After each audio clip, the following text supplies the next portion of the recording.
Today I'm going to be reviewing two different Dyson products. One is the Dyson hairdryer and the other one is the Dyson Airwrap. I'm going to be seeing which one dries the best, which one smooths the hair the best, and we're going to look at the overall functionality of the two different products. And we'll come to a conclusion to see which one is better.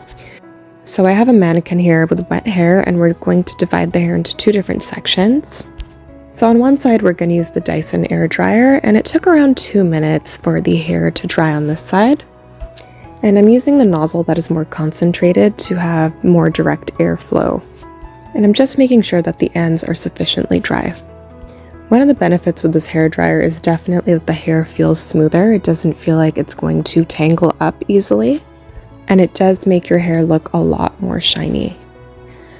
Moving on to the other section, we're going to be using the Dyson Airwrap, and I will be using the smoothing attachment for this side. But I'm not currently using the smoothing feature of this. For that, you have to direct the air in a certain way to do that. So I will be using the drying feature for now. It definitely took longer. It took about 30 seconds longer. I made sure to use the same technique as well on this side to dry this hair. And I do find that the side done with the Airwrap is a little bit shinier than the other. However, it does feel like the hair will tangle easier on the Airwrap side. It feels like the hair strands are a little bit more separated with the Dyson Airdryer versus the Airwrap. So I'm going to move on now to using the smoothing attachment on the Dyson Airdryer. And it's so satisfying to use, it just clips right on. And the smoothing attachment for the Dyson hairdryer uses the Coanda effect to be able to achieve smoother hair using this. The hair kind of wraps around the attachment.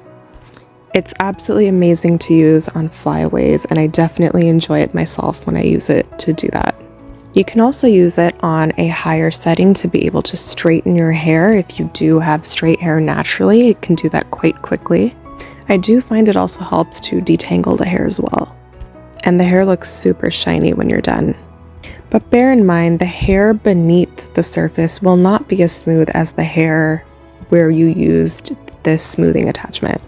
Now we're going to move on to the Airwrap. In order to activate the smoothing feature, we will need to turn the knob. Make sure that the knob is locked, and now we can begin to smooth the hair. This is once again, as mentioned earlier, using the Coanda effect to be able to smooth the hair. I find that with this one, the air is pushed deeper into the layers of the hair, so it also helps to smooth some of the hair beneath the surface. And I have to say, this side is also very smooth. And as mentioned, the deeper layers are also smoother than the other side where we use the hairdryer. If we look on the side where we use the Airdryer, it does feel a little bit more tangled than the side with the Airwrap. The hair on the side of the Dyson Airwrap definitely feels smoother. It's easier to kind of run your fingers through it as well. It very much looks like when you're watching a commercial for hair and the hair is just so smooth. The side where we use the Dyson hairdryer feels a little bit heavier. The hair doesn't feel as sort of lightweight and airy. So those are kind of the main differences there. So now we're going to move on to the general features of both of these products. And as you can see, they both have an on-off switch, and you can use them similarly. You flick them up and it turns the device on. With the Airwrap, however, if you push it up one notch higher, you end up turning on the cool shot. The Airdryer, on the other hand, has a button to push for the cool shot. Both of these devices have 3 settings for the amount of airflow that we will have. The Dyson hairdryer has a LED light to show you what setting you are on for both the heat as well as the pressure that you were using for the airflow. You're also able to remove the filter to be able to clean it. And the same thing goes for the Dyson Airwrap as well. You can remove the filter to be able to clean it. But the Airwrap is magnetic, whereas the Dyson Airdryer is not. The cords are also very similar, but the Airwrap only moves in one direction. For the attachments, for the Airwrap, you push down a button and then eject the attachment, whereas for the Dyson hairdryer, you just kind of pop them on as they're magnetic. The Airdryer is definitely a lot more satisfying to use in this case, and it feels a little bit more premium for that reason as well. The cords for both of these are also around the same length. The Dyson Airwrap does have a larger plug at the end. However, the battery for the Airdryer is larger. Now we're moving on to airflow to see which one is more powerful in that area. On the lowest speed for the air dryer, we're between 8.8 and 9. Moving on to the air wrap, at the same speed level 1, we're around 7.2 for that instead. So it is a little bit less powerful than the air dryer. So now moving on to the second level of the fan speed, it's quite a large difference. We're around 10.6. So now moving on to the air wrap on the second speed, which isn't a huge jump from the first speed. We're around 8.7 now for the second speed for the air wrap, which is similar to the first level fan speed of the Dyson air dryer. So now moving on to doing the maximum speed for the Dyson hair dryer, we get speeds of 11.6 up to almost 12. And moving on to the air wrap, the maximum speed we get is around 9.3.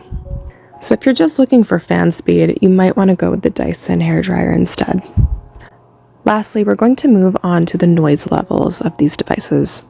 So on the lowest speed for the Dyson hair dryer, we get around 70, 73. For reference, speaking is around 75 or 76 decibels, whereas for the air wrap, we get around 80 decibels. Moving on to the hair dryer, on the second level, we seem to get around 74.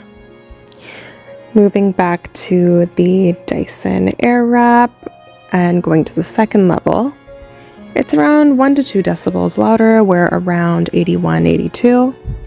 Moving back on to the Dyson hair dryer, at the final speed, we get around 75, 76, which is just around speaking level. Moving on to the Dyson Airwrap, the highest level, we get around 80 to 82. Which is quite a bit louder.